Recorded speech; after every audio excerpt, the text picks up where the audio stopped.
Song तो सभी ने सुना होगा और अगर आप भी 80s और 90s किड हैं तो आपने इसका एक भी एपिसोड मिस भी नहीं किया होगा।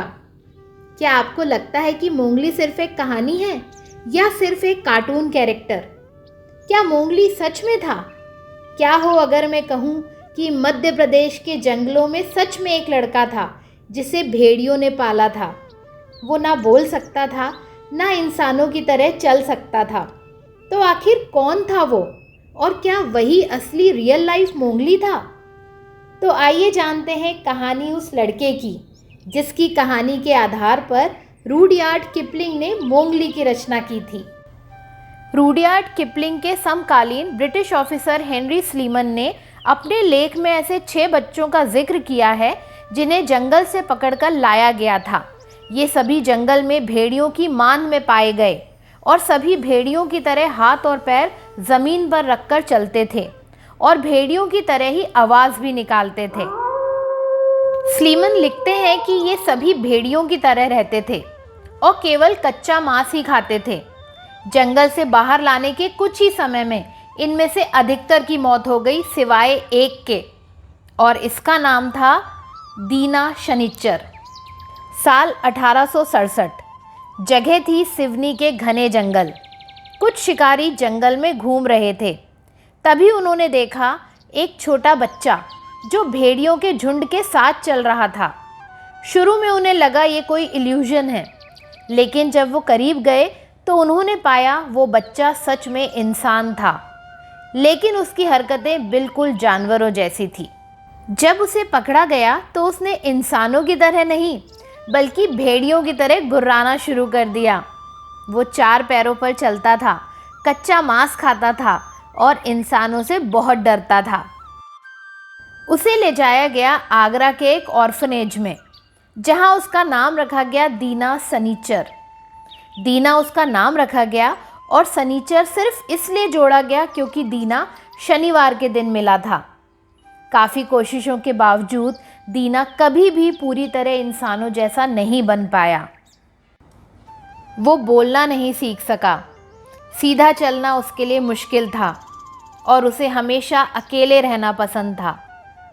धीरे धीरे उसने एक आदत ज़रूर सीखी और वो थी स्मोकिंग। जी हाँ, दीना सनीचर को सिगरेट पीने की आदत लग गई, जो उसकी ज़िंदगी का एक दुखद हिस्सा बन गई।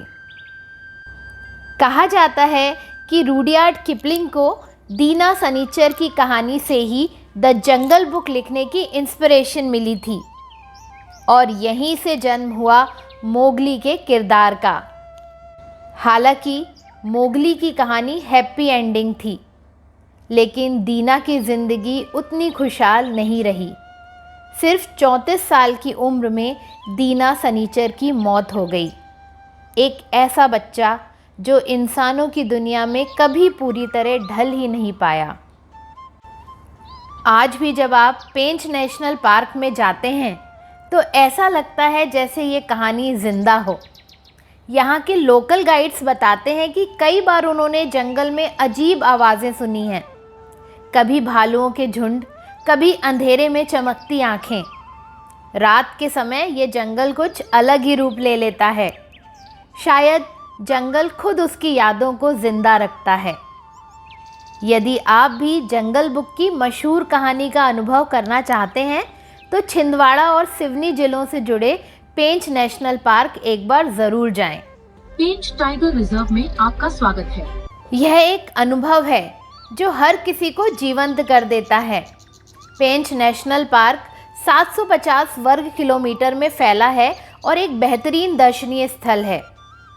जंगल बुक एक कहानी है, लेकिन मोगली कहानियों से कहीं ज़्यादा। जंगल बुक की आत्मा आज भी मध्य प्रदेश में सिवनी के जंगल में बसी है। आज भी जब हवा चलती है तो ऐसा लगता है जैसे बलू कहीं पास ही हो।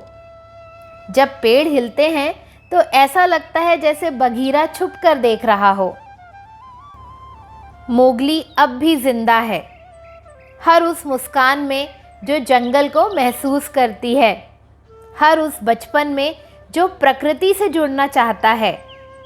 अगर आपने जंगल बुक देखी है तो एक बार पेंच ज़रूर आइए। शायद आपकी मुलाकात मोगली से हो जाए।